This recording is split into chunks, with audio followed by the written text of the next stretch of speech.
Catch me if you can. Time to bring the fear back.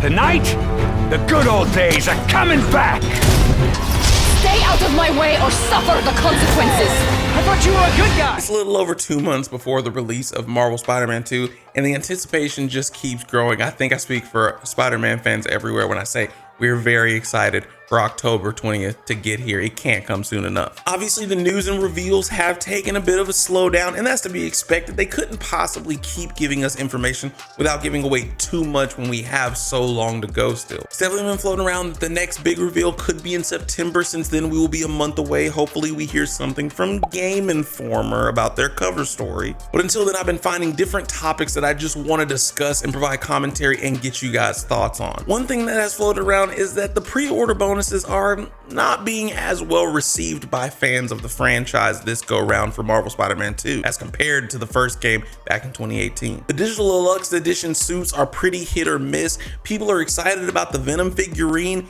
and the steelbook, but the fact that we don't get a physical copy with the collector's edition has left people a little bit confused. But one pre-order bonus that I remember from the first game back in 2018 that I've noticed there's been no discussion around has been the idea of post-launch content. Now, I couldn't find an exact announcement, but I did some digging, and as early as April of 2018, we were receiving information about the fact that Marvel Spider-Man for the PS4 was going to include post-launch content with the City That Never Sleeps DLC. This specific announcement was to deal with the collector's edition, but if I remember correctly, you got access to the City That Never Sleeps DLC whenever you pre-ordered the game. It might not have been with a pre-order, just the standard edition, but I think for at the very least, it was the collector's edition and the digital deluxe, as well as if you pre-ordered the limited edition Spider-Man PS4 Pro that was released as well. I know that was how I got access to the City That Never Sleeps DLC back then. So I thought it was interesting that we are about 2 months out and we haven't heard anything as far as the idea of post-launch content.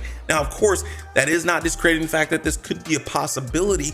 I'm just saying that this time around in 2018, we were about 5 to 6 months away from the release of Marvel Spider-Man on the PS4, and they had already announced that we were going to be seeing, Black Cat within the first part of the DLC, and we at least knew the names were going to be the Heist, Turf Wars, and Silver Lining for each specific chapter of that post-launch content. So that has made me wonder, is that another possible miss for fans with Marvel Spider-Man 2? Is it possible that we won't see any type of post-launch content since we've not had anything announced as being a part of the pre-order bonuses or digital deluxe or collector's editions at all? With the fact that we are getting so close to the release of Marvel Spider-Man 2 and we've heard nothing about the idea of any type of DLC, it has begged the question, does that mean that there are no plans for it? There was no DLC with Marvel Spider-Man Miles Morales. I do believe there was a little bit of post-launch content with maybe a couple of different bonuses and updates, because I know that actually happened. We got some suit updates based on movies and everything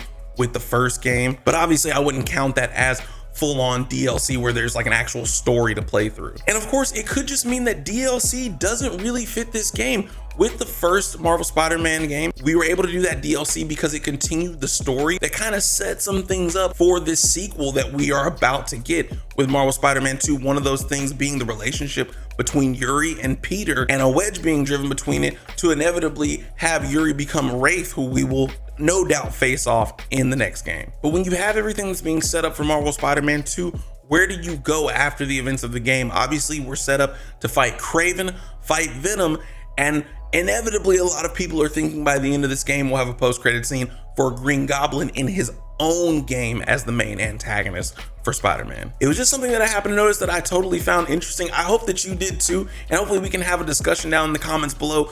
Would you want to see DLC for Marvel Spider-Man 2?